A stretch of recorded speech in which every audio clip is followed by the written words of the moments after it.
What is up, Rapid Potential YouTube? Welcome to today's video. Every car needs a fuel system, so that's what we're working on today. This car is powered by a 2-liter with twin McCune Solex carburetors, so we need a low-pressure, high-volume system. In addition, because this car had already been modified for a fuel cell in the back, the previous fuel cell was definitely not FIA SFI approved. It was simply an aluminum box with an external pump, much like a drag setup. Not legal for rally racing. So I have went out and got a Radium 14-gallon FIA fuel cell with a FCST fuel cell surge tank built in. That's an EFI fuel setup. Yes, it is. And this is for a carbureted car. Well, some sacrifices were made because this was a fuel cell that I could get in time in order to start Snowdrift Rally in approximately 10 days from this video. So this thing just came today. It's not the ideal fuel cell. I had ordered a different one, but it took way too long to get here, so I had to switch to this. And it's kind of, we're making some sacrifices here. So Body Shop Master Calvin is out here because he is going to chop a ginormous hole in the side of my car. When you're putting a fuel cell in your car, if you want to fill inside the trunk, you have to have a catch tray around your fill port that can gravity drain and a drain hole for it. That's required. Most sanctioning racing, Lemons even requires that. If you don't want to have to build that fancy aluminum tray and spend all that time making it drain, and in a rally car you're going to get a ton of dust in your car, then you need a actual filler on the side of the car. So with where this fuel cell is, I'm actually going to lower it. We've got this Super Trick Radium filler cap piece with a nice aluminum cap. Real nice piece, and we're going to put that on the passenger side. Passenger side because the orientation of the top of the FCST puts the filler on this side if I put the surge tank at the front, which gives me more room for my spare tire, so I'm not laying my spare tire on a bunch of hoses and wires, which then puts the filler neck on the right side, but it also means that whenever we break down on the side of the road or run out of fuel, we're filling up on the passenger side of the car, which is the safer side of the car to be on if you're broken down, versus the original filler door on these is on the driver's side. So this filler door won't have anything in it, and it's a little bit too low to gravity fill this tank. So, Calvin, what do you think? I'm trying to do math, and I'm not good at math. Verifying your hole spacing. Well, I gotta find center, and I don't know that that's necessarily center. That was just the punch we made for close to center. Sure. So it's 5 points instead of 6, which is inconvenient because 6 would have meant I could just draw a bunch of straight lines. Yeah, yeah. But now I think if I measure in between this and this and this and this, I can draw my straight lines. And that would actually, if you measure the midpoint I can line of up either of these, then you take this midpoint and go straight to that one. And then this one and that one? Yeah, you wouldn't go midpoint to midpoint to midpoint. That would just do the same pentagon that you had before. That's why you need engineers. They're good for something. It would just offset it. So yeah, if you find the middle, and you only need 2 lines to find the point. So you just take the midpoint of this to that, and the midpoint of this to that, and that gives you a center. Mark 3 1/4. Right, you got it. I need 3 hands, Chief. Which one? It's 2 1/2 is what it is, so we need 3 1/4. See, now Calvin gets to blame me whenever it's not in the middle. He marked it wrong. There you go. Now you can draw your lines. Do you want the, where's the super... Straight edge? This straight edge is what we use for checking if rotary engine irons are warped. So the bottom of it's like milled perfectly flat. It's the most straight piece of straight edge we got here. The straight edge is too straight. The car's not. This car's pretty straight. I'm not sure the quality of the bodywork, but it's pretty straight. I mean, this can be plus or minus a little bit. Like, we're not that picky that it's perfect. But ideally, we only put this on here once, and it flows and it works, and we don't have to be like, oh, let's weld the plate back in and move the filler to a different spot because it doesn't work. Ideally, that doesn't happen. This is true. So, I do that. yeah, I'm really excited for this thing, and I'm really excited to show you guys this. So, this is a hydraulic, for lack of a better term, punch slash like It's kind of like a die that you, like a dimple die tool, I guess, that you would use to like dimple aluminum sheets or dimple just regular sheets of metal in a vise. So you put one in on the outside of the car, and then you have a bolt and a hydraulic press that slides through your hole that you drill. And then you thread this from the inside of the car and spin that in there until they're tight with the car in between. And then you pump it up and it pulls that in, or I guess pushes this out one way or the other. Mm-hmm. And then it just cuts it off. Yeah. Nice, clean, round cut. You don't have to like deal with a burr bit to make it perfect and look good. Yeah. Just And you works. don't have me going at it with a Milwaukee hole saw trying to make it Yeah. big hole, and then going at it with my Dremel to try to clean it up, and then having a non-circular hole. But you see, I would have been okay with that because it would just cover it up under the flange of the thing, and you wouldn't even... No one would be the wiser. So. Yeah, but this is going to take us 2 minutes, whereas that would take us an hour and a half. Oh yeah, and what I would do And would it wreck the paint. yeah, the paint would be roached. Yeah. So, all right, I'm excited to see this thing get set up, and I'm gonna chop the floor out of the trunk. It's already been cut out once, and I'm gonna cut it more so that I can lower the fuel cell down more. It's a little bit less than ideal with how low the fuel cell is gonna sit, but it's still gonna be above the rear rocker. And comparing it to how low the fuel cell is in this car over here, you know, the only thing that this might get me in trouble a little bit with is like fitting a muffler, but I could always run the pipe for the muffler between the fuel cell and the leaf spring and then hook over and run the muffler perpendicular to the direction of travel and then dump it out over here. So the muffler would sit between the fuel cell and the bumper and then have a little dump pipe, so you'd see the muffler here and the pipe would go around it. Honestly, that's probably what I'm going to do because I really...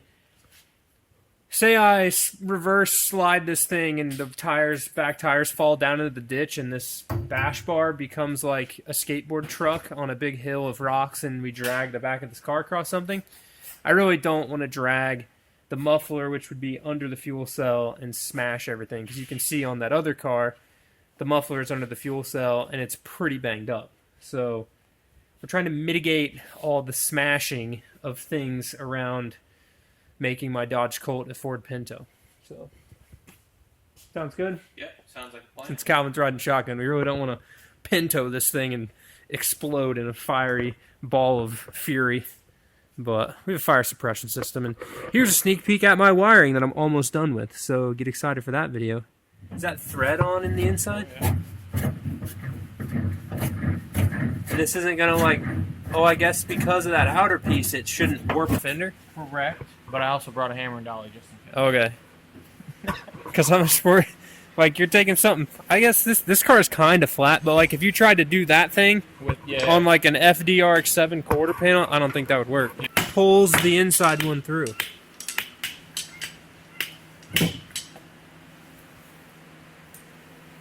Dude, it's just that easy.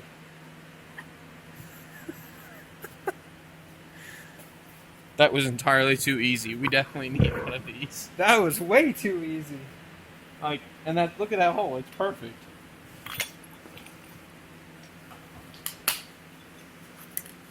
There you go. See, it did kind of bend it up a little bit.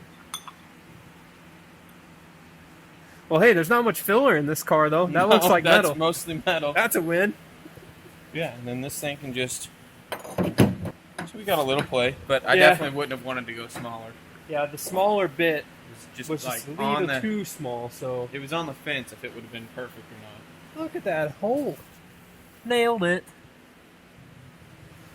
Can't Nice. ask for much more than that. Can't undo it now. No, it's there. It's definitely where it's going.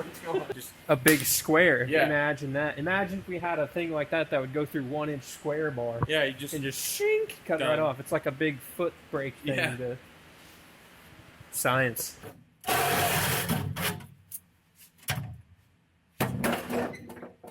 Now that I've got this giant hole in the bottom of my car, I'm going to take that fuel cell, place it in here, put my spare tire on top of it, and we're going to jack that up as high as we can go, and then we're going to make a frame to hold the fuel cell.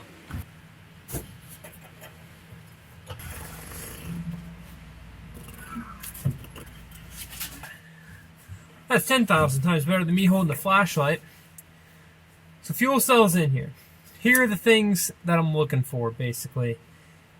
My trunk still retains the OEM torsion style springs up here and the OEM hinges. The other car has hood pins that hold the trunk up. So I'd like to keep, I don't just have a line to Mitsubishi fiberglass trunks for a 1977 Mitsubishi Lancer. I also don't have another steel trunk, so I can't really choose. I'm kind of stuck with what I got. But anyways, I need the trunk to close. So these hinges, as they come down, are going to impact right now with nothing. Pinch area here where I can't really get the spare tire on that side as far. The side here to the right, which I should probably go ahead and put my filler neck on the fuel cell, is blocked by the filler neck. So Calvin came out, we knocked that big hole inside the car, as y'all saw, and got the fuel cell situated. Now, I've raised the tire up off the cell with some cardboard because there's got to be a 90-degree fitting, 2 of them actually, on top of this tank for the fuel lines as they go up to the front. As far as clearance underneath goes, I don't have this leveled, but my math was about right with needing to be about 3 or so inches below the existing fuel cell drop in the trunk. So there's some nice square bar pieces welded up under here, and some sheet metal that I'm going to leave and just attach back to this, and it's kind of going to be a little bit hackery, but that's okay. So the fuel cell is going to hang lower. I'm going to leave a spot right here where the floor will come up and then the panel will go vertical here and then cut out so that I can run my exhaust pipe through here. I really want to keep the exhaust up high and run the muffler left to right under the back of the car behind the fuel cell versus running the muffler under or next to the fuel cell, so I can keep the cell basically in the middle of the car, or at least to the best of my ability in the middle of the car. So what I'm imagining is an angled plate right here, angled down, flat under the cell, 90 degrees up in the front. So you might ask, why go 90 degrees up in the front? Well, if you think about it, I'm really looking to not smash my fuel cell on stuff. So why put the sharp edge at the front of the cell? If I smash the front of my fuel cell on something, I have severely damaged my rear axle. So, once this comes up, even if I bottom this out, axle all the way up, complete travel, you guys can probably see better than I can from there. I've got probably 4 to 6 inches, 7 inches maybe of up travel back here from the bottom. Not a whole lot of up travel. And the bottom of the pumpkin is still substantially higher than the fuel cell once it bottoms all the way out. Like if the pumpkin contacts my floor, I've got serious problems. But also, that would be the only case where the fuel cell would hit the ground if it's at this height right here. So it's not that much lower than this one. And honestly too, the fuel cell itself is not any lower than the rockers. It's definitely not lower than the rocker right here. Definitely not lower than the top of the leaf spring. And that also leaves me, I still have a few inches up here. 1.5 inches maybe. So if I ever switch to running a bigger or a wider tire, this is a 185. That's probably about the biggest I'm going to be running on this little car. If I put flares on it, I have to go into open 2-wheel drive. So if I want to put flares on it and go for more power, then maybe I would go to a bigger tire. But ultimately, I don't anticipate doing that. So this is a big hose.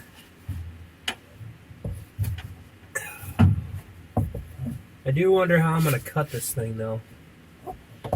I cut it just a tad long so that I could always turn the filler a little bit further back, which would put a little bit of a bend in this hose, but that would allow for the excess length, versus if I line this thing up dead straight, cut it off, it's too tight, it won't fit. So this also helps with giving you some room to make sure, because this thing's pretty thick, to make sure that your hose isn't crooked on the filler neck, so that bend kind of allows for the misalignment of these two.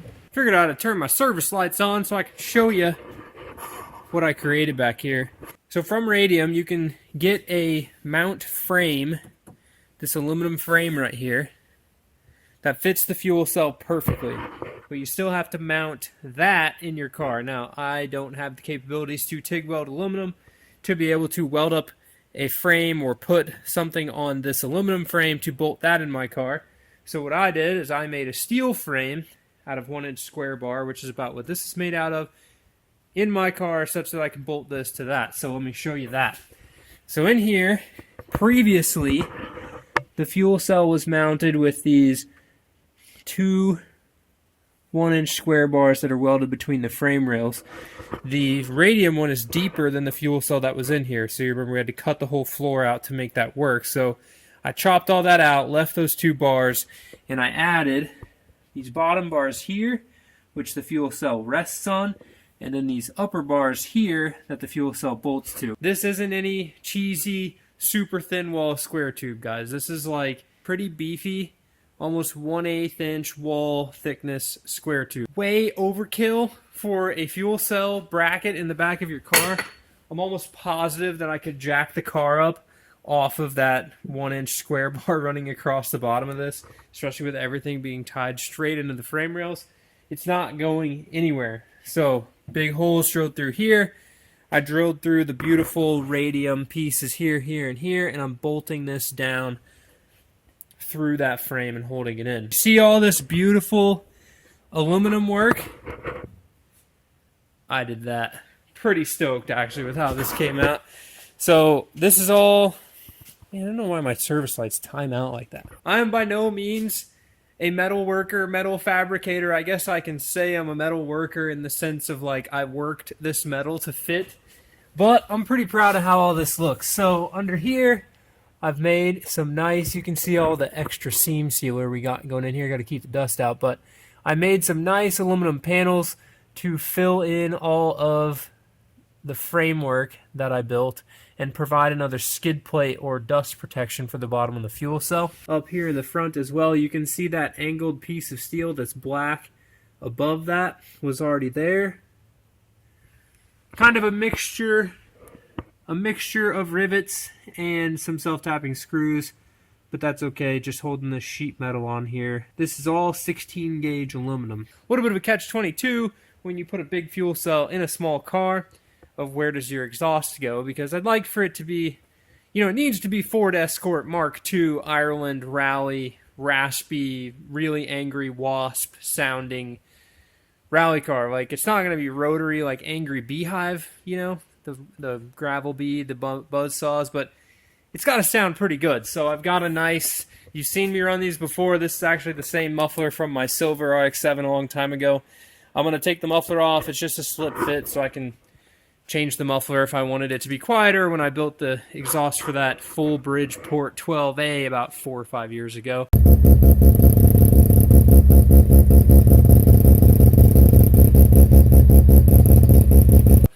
But that thing sounded crispy on there. It's not too blown out. I think it'll sound really good on here.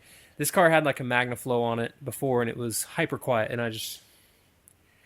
No go. You gotta know we're coming. One of my favorite videos ever on the internet is, just YouTube it, Rally RX3. And you're gonna see one corner where they've got a cameraman standing, and then you're gonna start hearing it in the distance, just and you're gonna think this thing's gonna come flying by like a 787B Le Mans car, but no, it's just a little P-Port 13B making a couple hundred horsepower, and it's just, and then you hear him shift to fourth, and you just hear for like a solid 45 seconds as he's driving away, because that's how loud the car is. We just need that. We need that vibe. So I want to show you guys this. While this is out, I'm going to go ahead and pop this fuel cell in here and show it to you all hooked up and kind of give you a rundown of where I'm putting my pumps and why I'm putting my pumps that way and how I'm taking advantage of the fuel cell surge tank, or FCST as it's so called right there. Radium sends you this super trick wrench in order to install their filter. Much appreciate that. One, you know, scratching it up with a big adjustable wrench. And two, it's just nice that they care to send you the right tools. Bam! Installed. Look at this thing. It's even like engraved, 1 7/8". Fancy piece. Alright, so this is what this deal looks like all in here. Fuel pump wiring, which I've got ran back here already. I have to terminate it. This is the fuel sender, so this will communicate to my Holley Pro Dash up there in the front. Pump out, fuel return. So I will not be running a fuel return line on this setup. I will be running the in-tank surge tank with a lift pump. So my intent is to run the lift pump to fill the surge tank, and then my carburetor pump, which is external, is going to draw fuel from that surge tank. So inside this FCST, which I don't have it all apart yet, but inside of that so this right here, this little bucket, is the actual surge tank that goes on the bottom of the fill plate there. So in here will be no pumps, just fill tubes. And those tubes will then come out of this Dash 8AN pump out right here. They're going to run this way so that my spare tire doesn't run into anything. Down over here, come up this channel, and this is where my fuel pump is going to go. One of the most important things when you're running external fuel pumps is that you mount the pump as low as possible with reference to your fuel cell. So if you mount this fuel pump up above the fuel cell like this, it now has to suck that fuel with no help or head pressure from the tank. So fortunately, with having this already giant hole cut in my floor and not just lowering the fuel cell, I'm able to mount my pump low down here, which is nearly the bottom. It's probably 2 inches or so above the bottom of the fuel cell. So that's really going to help with aiding my pump and not straining the pump with having to draw fuel out the bottom of this. You've seen other fuel cells, drag racing stuff that has a sump where the pump pulls from the bottom of the tank. These are not like that because of the FIA bladder and everything that goes into this. It's kind of hard to facilitate that sort of a sump with your bladder and get everything to seal and be all FIA, SFI legal. So, super stoked for how this is laying out. I'm real excited to see basically eliminate 100% all fuel slosh issues with my 2,000 horsepower capable fuel cell in my 200 horsepower car. So what I just realized is I haven't shown you guys if a spare tire fits in here yet. So I've got about 2 inches of cardboard, and the 2 inches of cardboard spaces the spare tire up high enough that my Dash 8 90-degree fitting, a shallow one, fits on there and will run out without touching the tire. Perks of running 13-inch Panasports and Baby Hoosier tires is that I can put this tire in here with one hand. So you set this guy down in there, have to, move the camera to less than ideal filming spot because of counterbalance. Maybe I do need 2 hands. I was so confident I could do it with one hand. I was bragging on how light my tires were. Not how strong I am. That's definitely not the case. But so this is spare tire. It's going to be strapped down. I think I'm going to make some sort of a foam concoction or like a wooden concoction or something that rests on the fuel cell versus making some actual like full steel or aluminum cage that holds this thing down or like a big thing. Really is, it just needs to be secure. So if the strap also holds down the bracket to the fuel cell, I think that's probably okay. But right here, it clears the hood. It clears the deck lid hinge. Plenty. Deck lid closes. The thing that's crazy is I was like, man, it would really suck to put this fuel cell in here and then really be limited on how big of a tire I can run because of my spare. So I went ahead and I also slid this all the way back until it dang near touches the taillight there. And if I rebuilt this hinge to swing over or some sort of concoction over there, look at this. You'd be like, oh my gosh, no way that tire fits. Okay, I was off just a tad. Fits perfect. Is it like... what the heck? It literally was fitting perfect just like this earlier. There we go. So I can almost go back a solid couple more inches versus going forward to where I had it all the way up in there. So pushing it all the way in there, it just starts to run into my vent. So I could put a 90-degree fitting on the vent as well. I have two of them, so I probably will put a 90-degree there. And then the filler as well starts to get into that. But the spare does fit. Pretty excited. The filler neck is super trick. Calvin came out with this fancy tool and we knocked the hole in the side of this thing.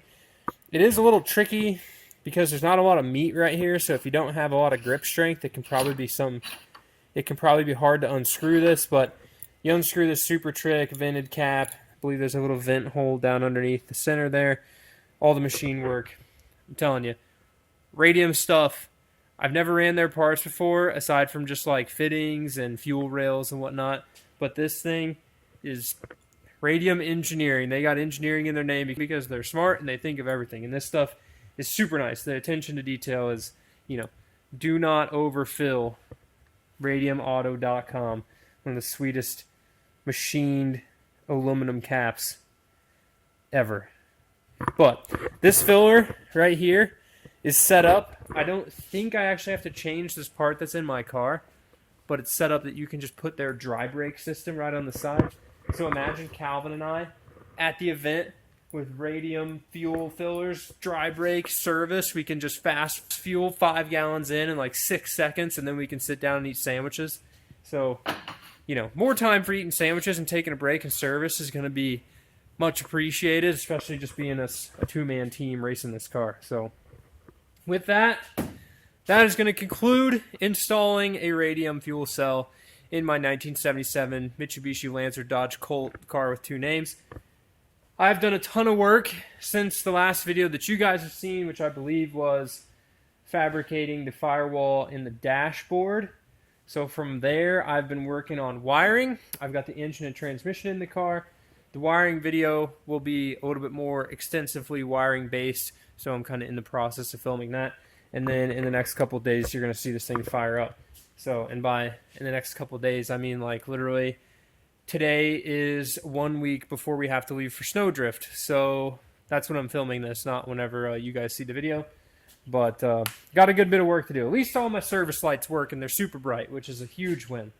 You can't fix a car on the side of the road without service lights. And one of the craziest things that was all inspired from just this rally car and its little Datsun 240Z service lights, if you watch the video and know what those lights are, that basically every car that I've built since then has service lights in it. Check this out. Oh, wrong switch. Nope, front switch. Look at that. Service lights in the back. You can't see them, but there's lights under the hood. Got to keep your car lit. So, with that, guys, thank you so much for watching the videos. I've been trying to upload a video, whether it's a short or this, every single day just to try to keep me going, keep me motivated, keep making videos. So I appreciate all of y'all that have watched, all of y'all that watch the shorts, especially all of y'all that watch the longer videos as well. I know the rally car isn't a rotary car, at least not yet. I know a lot of you rotary guys here, and I really appreciate the rotary guys checking out the rally car and all of that. So I'm excited to get this thing dialed.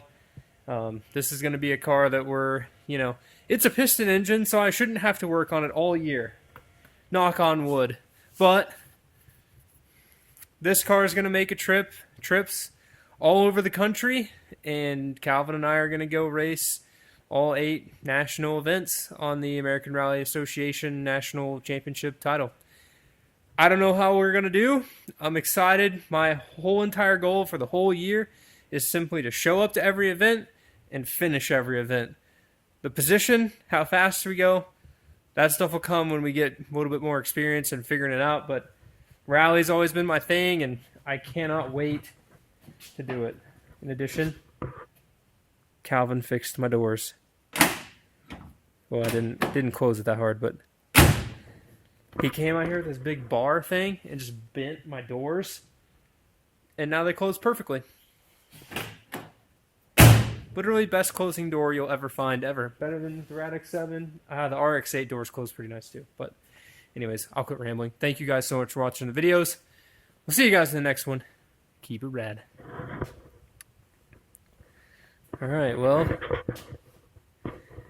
I've got most of my harness loomed up, and I'm to the point now where I've got to put my dash in, hook up my main power, and then wire in my Holley Pro Dash. So when you go through, oh, it's on the dash over here. When you go through and you buy gauges, guys, like you're ordering gauges, the dog likes my race seat. Or I guess that's Calvin's seat. What's up, Letty? You doing good? You're tired of being out here till 2 in the morning, huh? You're ready to go home? It's only like 12:30 right now and you're ready to go home. Yeah. Hey, you jump if you're tired. Oh, yeah, that was a pretty weak jump too. You are tired. Anyways, my Holley Pro Dash right here. When you price out gauges and you want something that data logs, I really don't want to put a GoPro on my gauges to make sure I got oil pressure and tack and everything works. The Holley Pro Dash data logs, standalone deal. It doesn't have to run the car. I'm pretty stoked to try it out. So we got a Fuel Tech in the other car. I'm going to put a Haltech in the RX-8. You know, not having any sort of crazy big sponsorship whatevers, I can kind of test all the different ones and see what we like. So, peace, guys.